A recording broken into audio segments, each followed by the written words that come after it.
Action. Tunggu. Oke, 3, 2.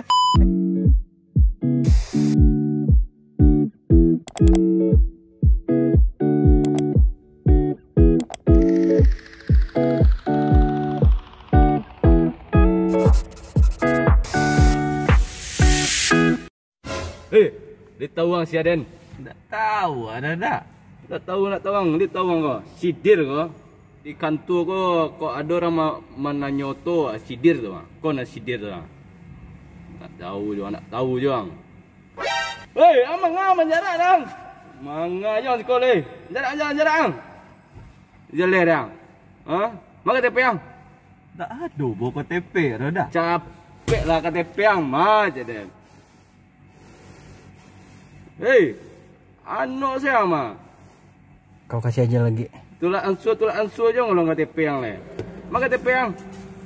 Cie KTP-nya dah. Hang jauh saya tahu dia kecil dia nama.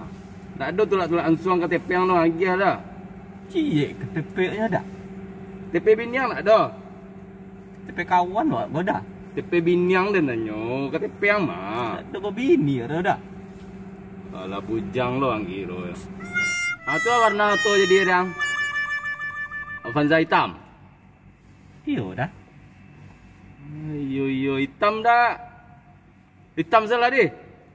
Nah, KTP yang lah dia nah. Hitam salah. Ada tulak ansur ni warna hitam. Ni lah dah. Yalah, iyakan aja lagi. Iyo dah. Serah tidak salah. Rancak salah. Hitam salah. Ada lah pokok hitam. Ada tulak ansur dah dah. Pokok hitam warna. Iya dah. Ni lah dah. Iyo dah. Ya, iyakan aja lagi. Iyo bang. Iyo. Iya udah hitam salah dah.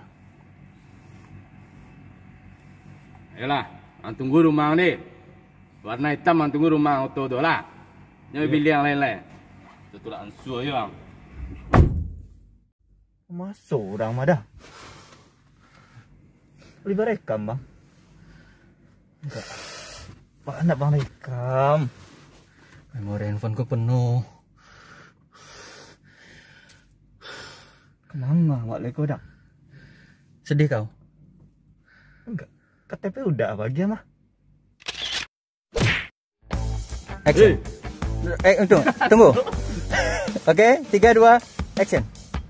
Ulang dari awal ya bang? Ya. Enggak. Itu dah apa leh? Nggak tahu ada dah. Ayo. 3, 2. Action. Pandir kat lu? Nggak, lu ngomong nggak tahu ada dah. Nggak tahu ada dah. Nggak tahu orang dia tahu orang dah. Nak tahu je orang. Hei, amang jarak dang. Manga je sekolah. Jarak. Cut. Habis tu. Lah. Pilih salah. Panca warna. Itu. 3, 2. Action. Awak apa kalau? Awak nyang saya. Anyang sih. Itu nyamannya pilih warna itu pas. Iya pokoknya pemaksaan SPK ini judulnya. Pelan. KTP yang lah kok mah. Warna aku apa?